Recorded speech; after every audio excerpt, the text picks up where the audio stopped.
الحمد لله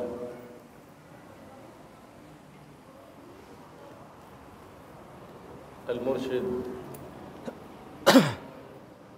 لمن أراد هداه لاتباع سبيل حبيبه ومصطفاه محمد بن عبد الله صلى الله عليه وآله وصحبه وسلم. أرشد الخلق وعلم الخلق وبلغ الرسالة وأدى الأمانة، فجزى الله عنا سيدنا ومولانا محمد صلى الله عليه وآله وسلم خير ما جزى نبيا عن أمته. Bismillahirrahmanirrahim. Al-Habib Abdullah bin Abdul Rahman Al-Muqdar, beliau menyampaikan tausiahnya memulai dengan segala puji bagi Allah Zat yang telah memberikan petunjuk bagi hambanya yang mendapatkan sebuah petunjuk, dan atas segala kenikmatan yang Allah berikan kepada kita, yang Allah mana memberikan petunjuk kepada kita sehingga kita menuju daripada jalan yang diinginkan daripada baginda Nabi kita Muhammad SAW. Mudah-mudahan kita senantiasa mengikuti daripada petunjuk-petunjuk yang Allah berikan dan Nabi kita Muhammad SAW, sehingga kita senantiasa mendapatkan petunjuknya. Amin ya rabbal alamin. Nabi Muhammad sallallahu alaihi wasallam هو المعلم الأعظم لنا والدال لنا لكل خير والمحذر لنا من كل شر، فمن أراد النجاة فهو صلى الله عليه وسلم سبيل النجاة، فليقتدي بعلمه وأدبه وخلقه ومنهاجه صلى الله عليه وآله وسلم. Sesungguhnya Nabi kita Muhammad SAW adalah yang memberikan petunjuk kepada kita atas segala jalan-jalan kebaikan dan memberikan peringatan kepada kita setiap jalan-jalan yang tidak baik.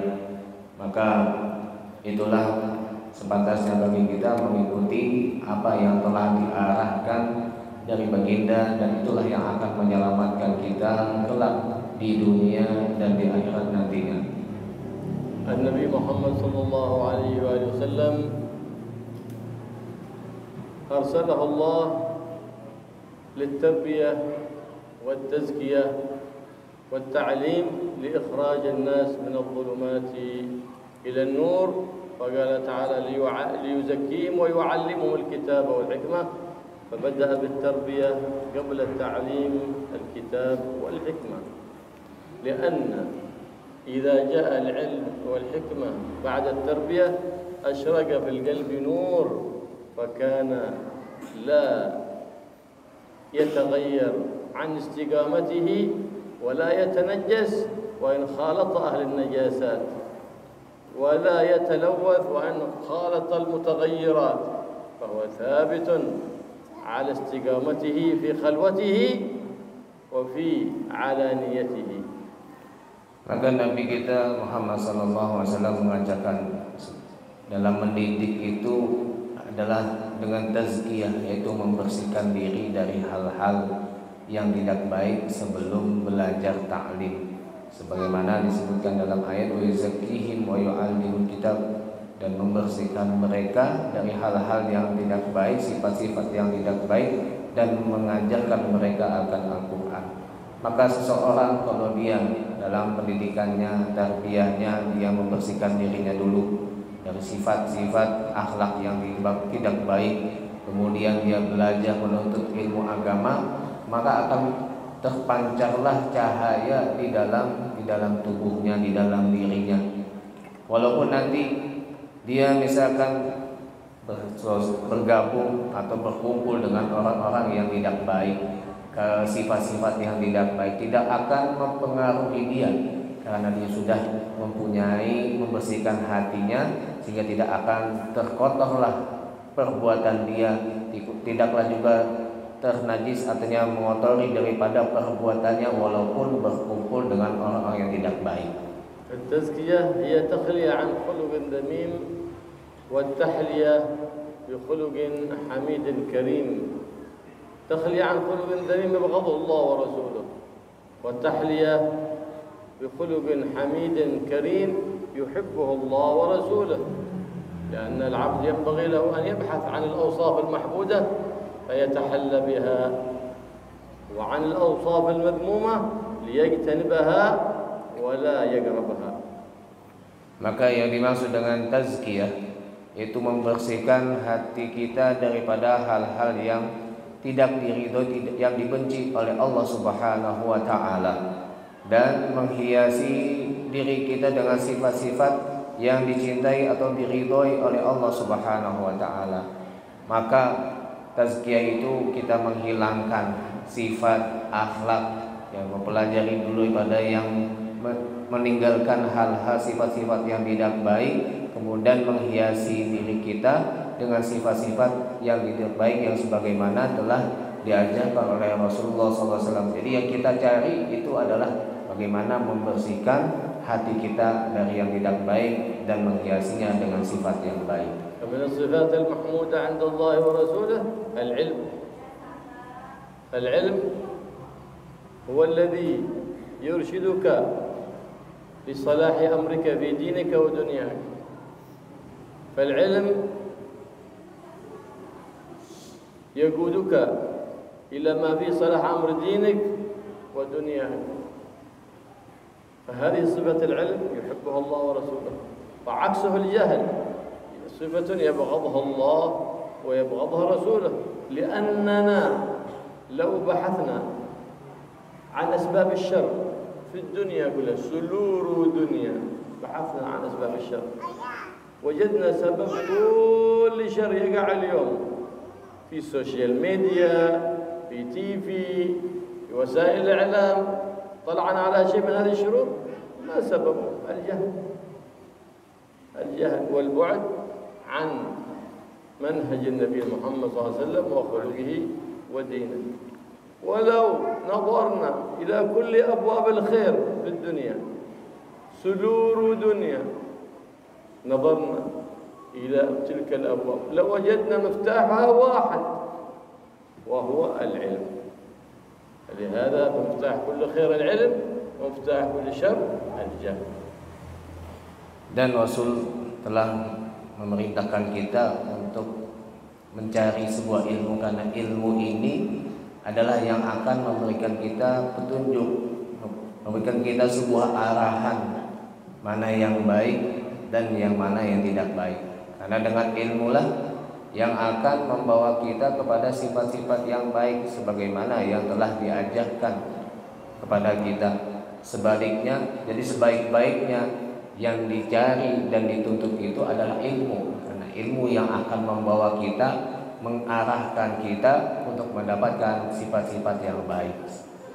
Sebaliknya, sesuatu yang tidak baik di muka bumi ini adalah sifat jahil, tidak tahu dia akan ilmu.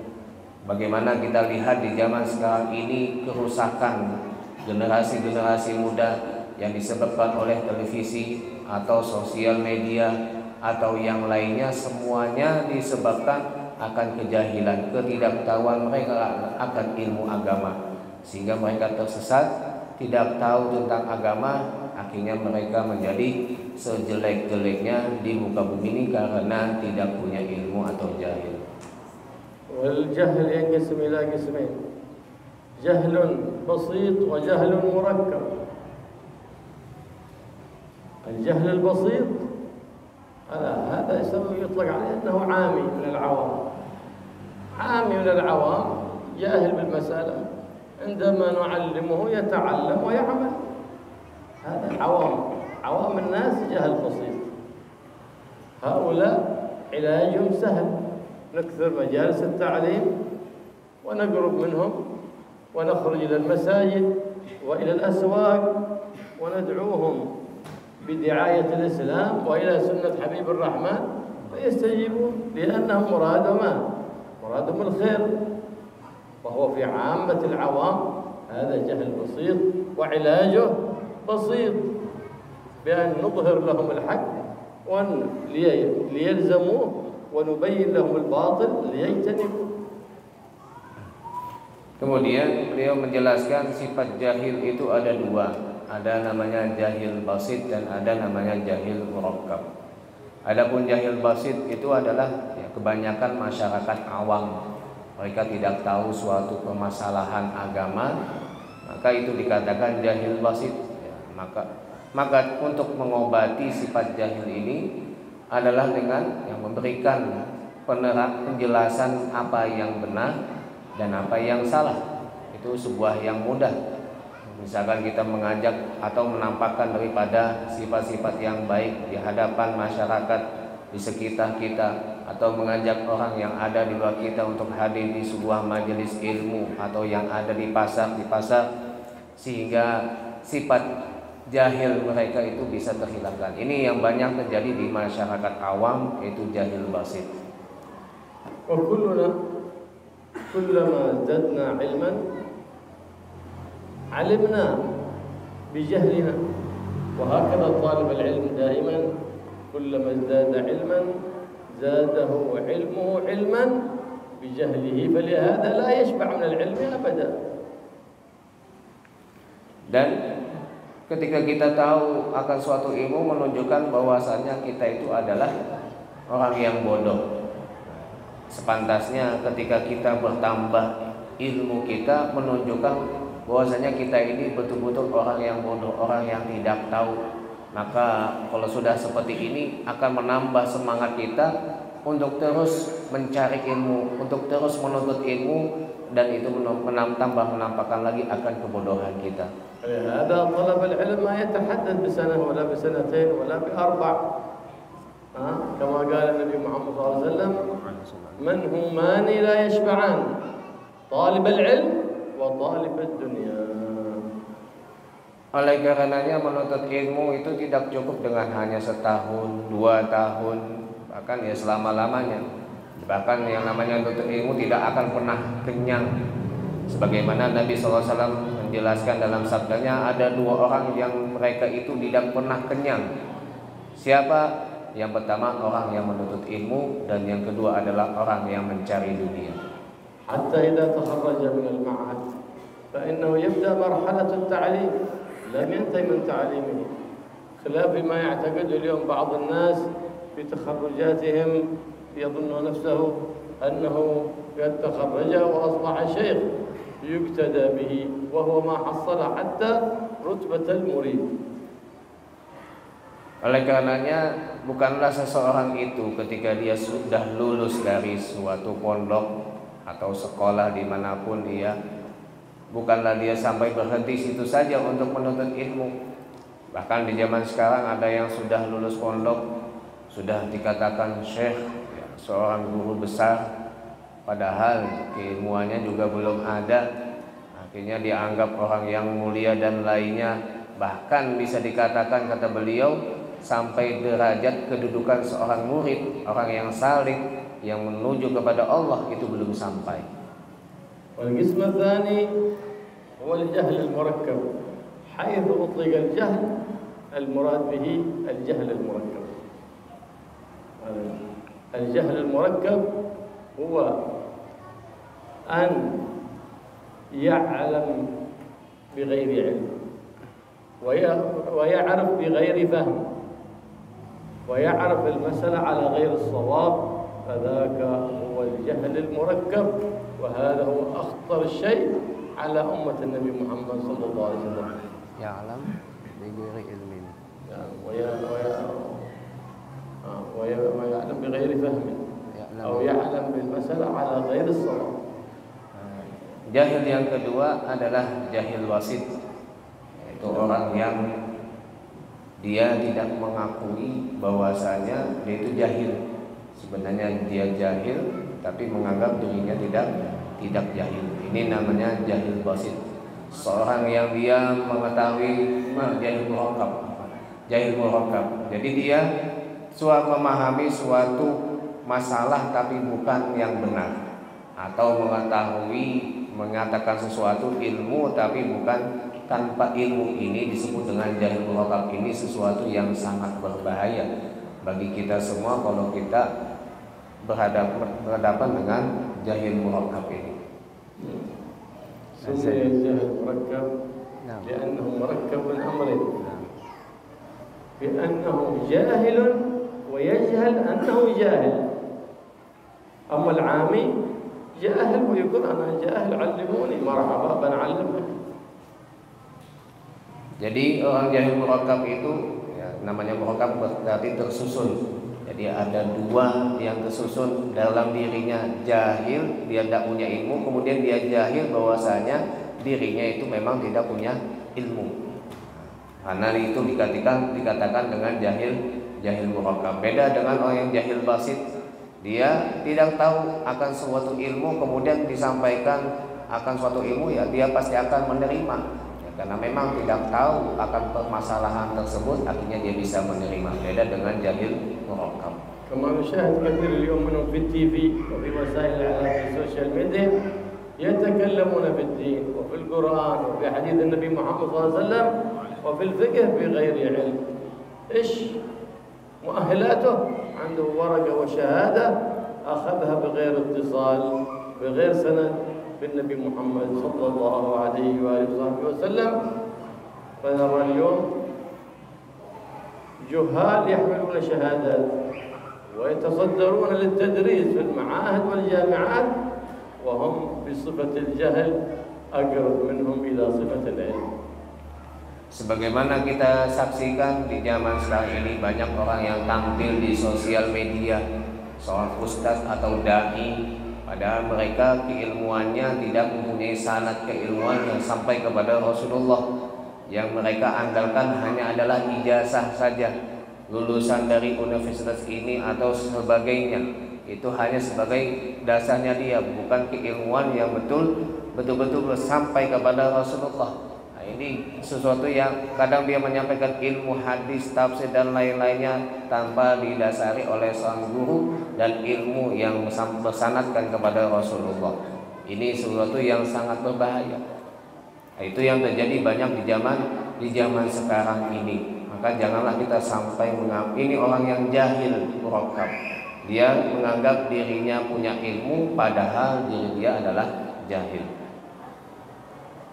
فهذا الجهل المركب يعسر تعليمه، لأنك بتنصحه وهو يعتقد أنه على الصواب، بتعلمه وهو يعتقد أنه عالم، فلا يتعلم أبدا، يعيش جاهلا ويموت جاهلا وهو لا يعرف نفسه أنه جاهل.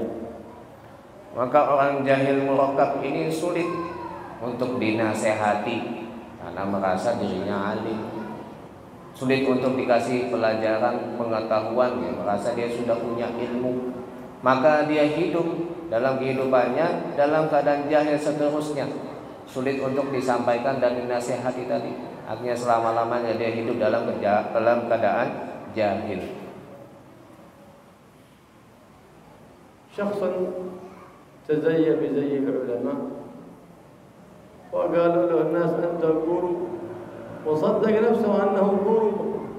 قالوا له أنت شيخ، صدق، صار هذه الثياب تعمل شيخ، تعمل guru. إذا صار الناس كلهم مشايخ وكلهم علماء لو كان العلم إلا بالثياب. العلم ليس باللباس، فصار يتظاهر بأنه من أهل الحكمة ويركب الحمار ويمشي بزهو وفخر حتى اتبع الوهم وصدق نفسه أنه عالم وهو جاهل. لكن الناس يقولوا guru guru guru guru guru، صدق نفسه أنه guru مسكين وطلعوه في الفيسبوك وفي الانستغرام وصدق نفسه مسكين، اتبع الوهم وصدق نفسه. فقال الإمام ابن عطاء الله ما قادك شيء مثل الوهم. Bukanlah keilmuan itu dinilai dari sebuah pakaian. Ya, misalkan pakai jubah, pakai imamah, terus dinamakan, harus dipanggil langsung, oh tuan guru atau syekh. Padahal ya, belum punya ilmu. Itu bukanlah sebuah dasar dikatakan seorang punya ilmu dengan pakaian. Maka itu banyak terjadi di zaman sekarang. Dia pakai jubah, pakai imamah, langsung dipanggil oh guru, ya, dihormati seperti guru besar. Padahal tidak punya ilmu, dia hanya punya waham sangkan aja dia punya ilmu. Padahal akhirnya dia membenarkan dirinya dia punya ilmu. Akhirnya dia tampil di sosial media, tampil di mana-mana karena sudah menganggap membenarkan dirinya adalah seorang guru besar. Ya, di mana-mana dipanggil guru, nanti naik daripada sebuah kendaraan yang bagus, kemudian jalannya seperti orang yang punya wibawa, padahal dia tidak punya ilmu.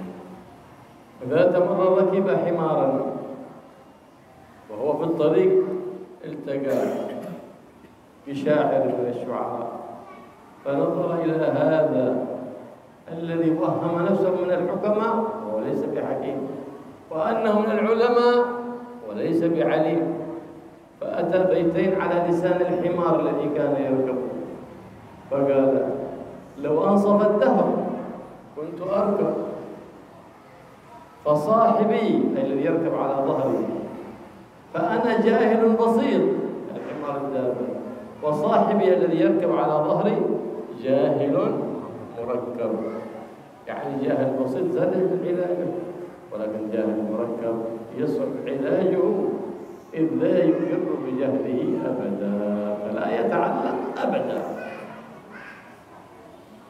Jadi suatu ketika ada seorang yang berjalan di pasar mengendai daripada keledainya, ya, dengan pakaian dengan kewibawaannya, di atas keledainya dia menunggang.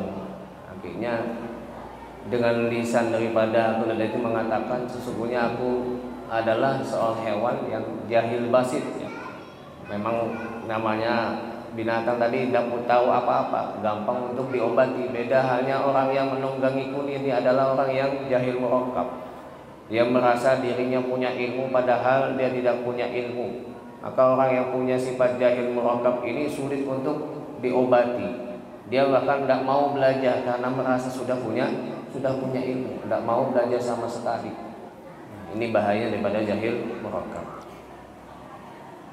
طالب العلم هو كلما ازداد علما ازداد قربا من الله ازداد هداية من الله ازداد رغبة واشتياقا للزيادة في طلب العلم فلا يقنع بقليل العلم أبدا. Maka sesungguhnya sebenarnya orang yang menuntut ilmu itu adalah ketika bertambah ilmunya, bertambahlah kedekatan dirinya kepada Allah, bertambahlah dia untuk mendapatkan hidayah dari Allah, bertambahlah keinginan dan kesukaan dia, kerinduannya dia untuk selalu menuntut ilmu. Itulah ilmu yang bermanfaat. لهذا يقول النبي محمد صلى الله عليه وسلم من ازداد علما ولم يزدد هدى لم يزدد من الله إلا بعدا. Oleh karena itu Nabi Shallallahu Alaihi Wasallam bersabda, "Man izdada ilman wa lam yazdad hudan lam yazdad min Allah illa bu'da." Barang siapa yang bertambah ilmunya tapi hidayah untuk melakukan ilmu tadi tidak bertambah, maka dia bukan dekat kepada Allah, tapi sebaliknya jauh dari Allah Subhanahu wa taala. لماذا لم يزد من الله إلا بعدا؟ لأنه ما عمل بعلمه فلا يسمى عالم حقيقة، إنما صورة عالم. أما الحقيقة هو أن يقرن العلم بالعمل. لهذا من أراد أن يزيده الله علما ظاهرا وباطنا فليحرص كلما تعلم مسألة يعمل بها فإنه يزداد علما في الظاهر وفي الباطن. Kenapa dikatakan jauh dari Allah? Karena seseorang dia kalau tidak punya ilmu, tidak dibarengi dengan amal, maka bukanlah dia untuk mendekatkan diri, tapi malah membuat dia jauh dari Allah. Karena itulah hakikat ilmu yang sebenarnya adalah setelah kita tahu suatu masalah, kita lakukan. Itulah ilmu yang hakikat, sebenar-benarnya ilmu. Bukan hanya zahirnya saja dia punya ilmu, tapi ilmu tadi tidak diamalkan. Itu bukan hakikatnya ilmu. Maka kita harus tekun, harus punya giat untuk mengamalkan ilmu yang sudah kita ketahui. Al-ilm lahu unwan. A'nwanu الخشية، التواضع، الأخلاق، الآداب. هذا ما تعرف أنه عالم، ما هو بالورق حامل شهادة لكنه بلا أدب ولا أخلاق، هذا طالب علم فالص.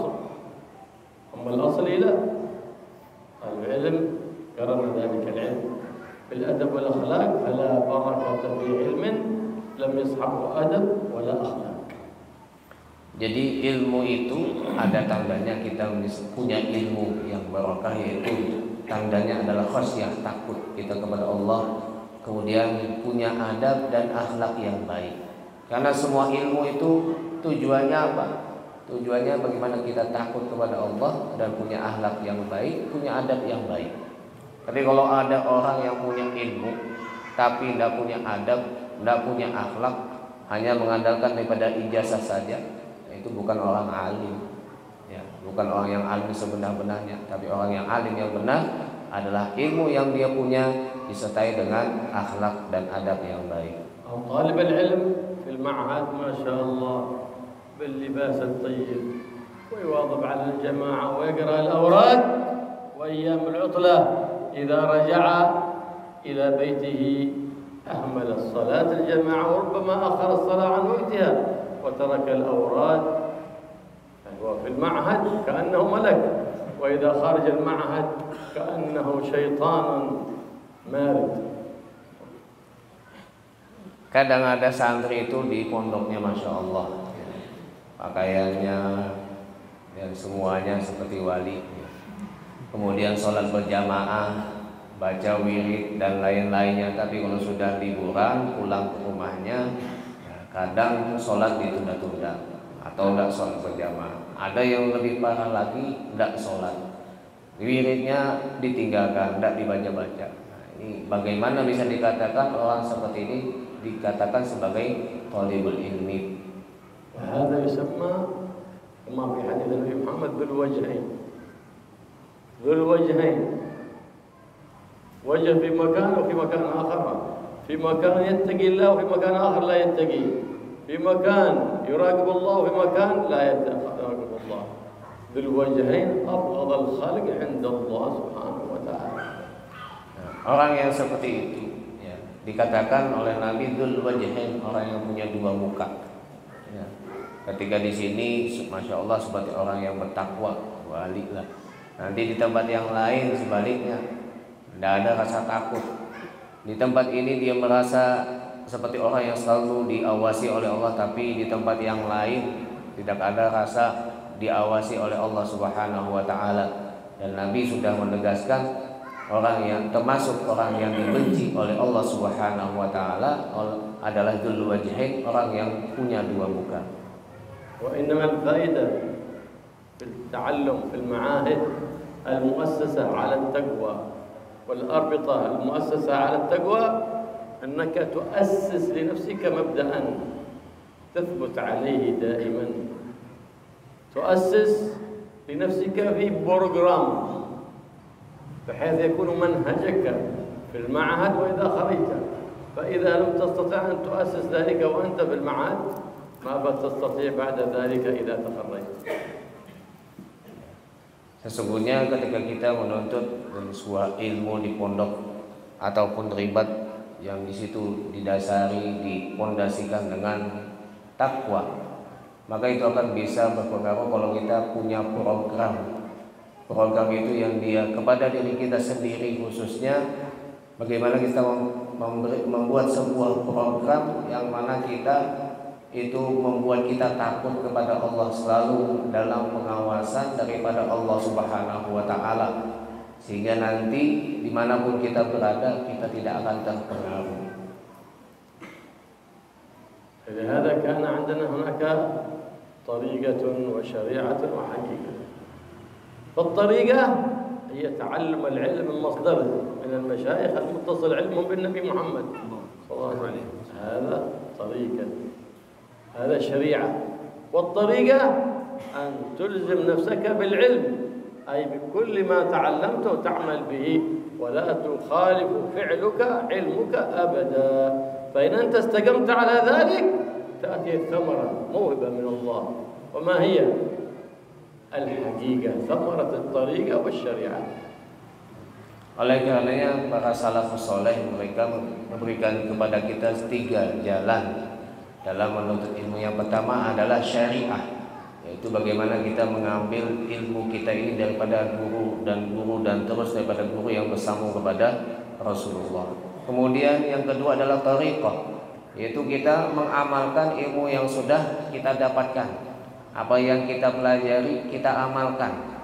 Nanti setelah ilmu yang kita amalkan itu akan membuahkan yang nama buahnya tadi adalah hakikat.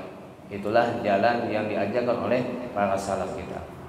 Amma idza kana kharaja lil-'utla ila 'inda ahlihi far'u laysa fihi ihtiram liwalidayk wa laysa fihi husn mu'amala ma'a jiran wala ma'a arham bal يتلفظ بألفاظ غير طيبة فيقولون ليش أنت جيت كنت تطلب العلم أو كنت تطلب الجهل. فما بين يعرف أن هذا طلب. كيف تعرف أنك ازددت علما؟ بحسن المعاملة مع الغير. غيرك يعرفك أنك زدت علما، أما أنت ما تعرف نفسك ولا تعتقد أنك زدت أبدا، بل دائما يجب عليك أن تعتقد أنك ناقص حتى تسعى إلى طريق الكمال. Kemudian janganlah kita ketika waktu liburan itu melakukan sebuah muamalah, interaksi atau bersosialisasi dengan tidak baik dengan orang tuanya, malah melawan, atau dengan tetangganya dia tidak punya sebuah kehidupan yang tidak baik, pergaulan yang tidak baik, atau dengan saudaranya. Maka dengan itu menunjukkan kita bukan penuntut ilmu. Karena orang yang menuntut ilmu itu adalah dia menampakkan bagaimana akhlaknya yang baik. Orang akan mengetahui kita ini punya ilmu atau tidak, yang dilihatnya adalah akhlak dan adabnya, bukan dari apa kita sudah baca kitab apa dan lainnya. Oleh karenanya kita tidak bisa mengukur kita ini punya ilmu bertambah atau tidak dengan diri sendiri. Tidak. Ukuran itu adalah dilihat bagaimana orang melihat kita punya akhlak baik atau tidak. Dari disitulah bisa diukur keilmuan kita. Oleh karenanya kita merasa ada kita itu kurang terus ilmu. Biar terus kita menambah ilmu kita sehingga kita terus ada semangat untuk mencari ilmu. وهكذا فإن العلم يقذف في قلبك مراقبة الله وخوف الله، فلا تستعمل حق أحد من الطلبة أو من غيرهم من غير إذنه. لا تأخذ قلم من غير إذنه، لا تلبس صندل من غير إذنه، لا تلبس ثوب من غير إذنه. فذاك إن فعلت ذلك فأنت طالب جهل لست طالب علم. Jadi yang namanya ilmu itu adalah kita tanamkan di hati kita bahwasanya Allah selalu mengawasi kita.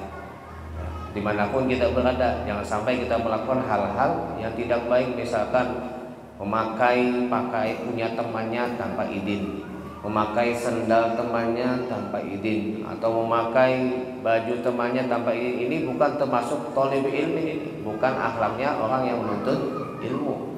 Karena ba'd al-masyayikh عنده طلبة وكان يعتني بأحد الطلبة الصغار أكثر من غيره، فوقع في قلوب الكبار كيف هذا؟ فعلم واطلعه الله على ما في قلوبهم، فقال لهم غدا كل واحد منكم يشتري دجاجة ويأتي بها مذبوحة ويذبحها بمكان لا يراه فيه أحد.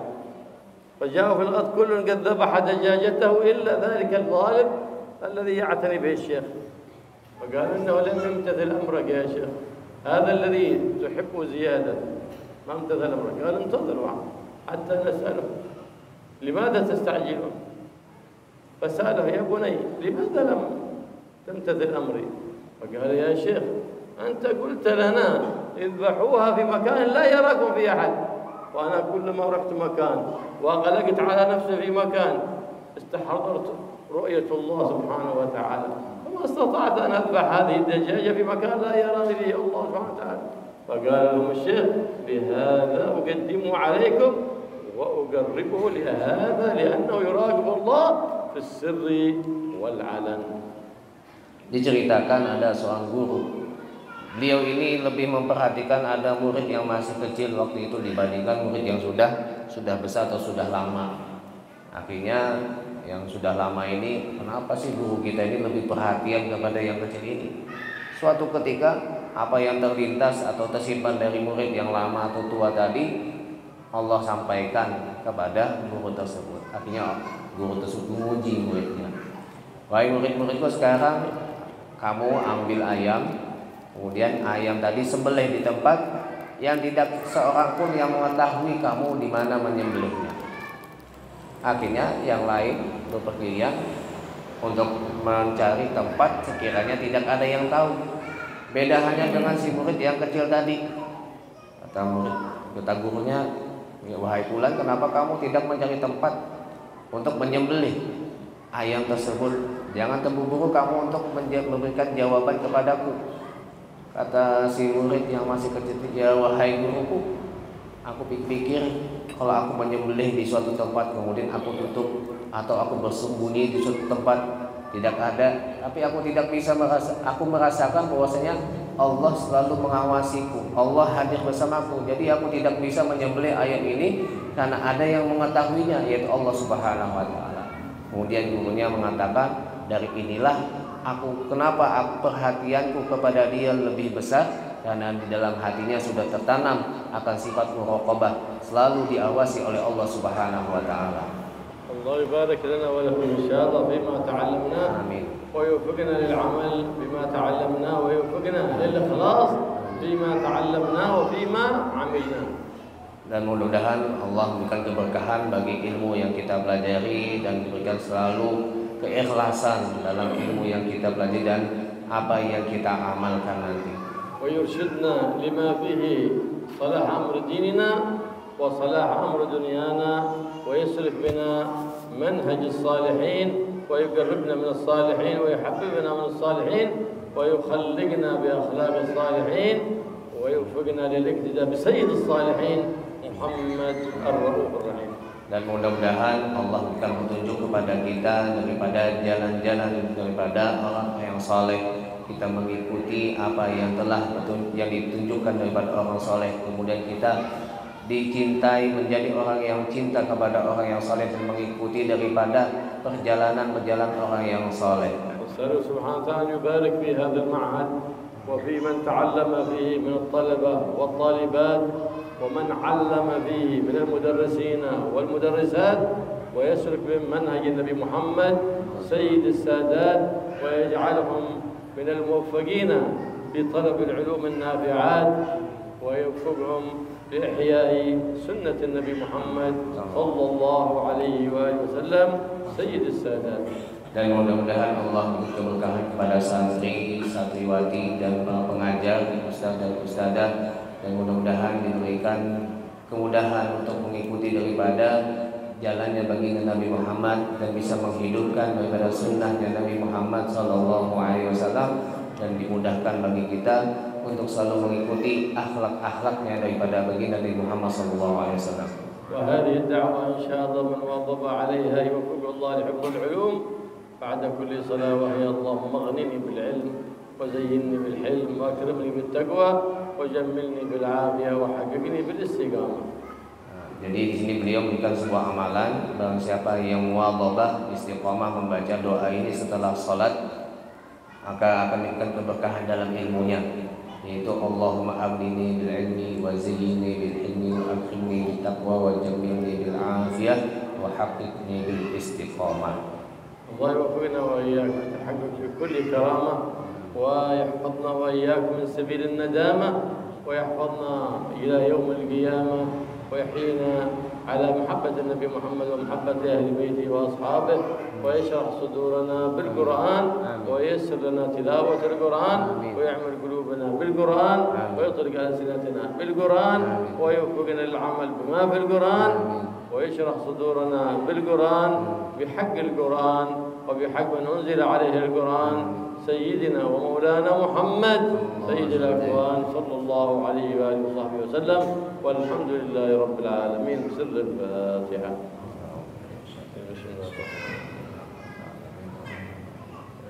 Yeah.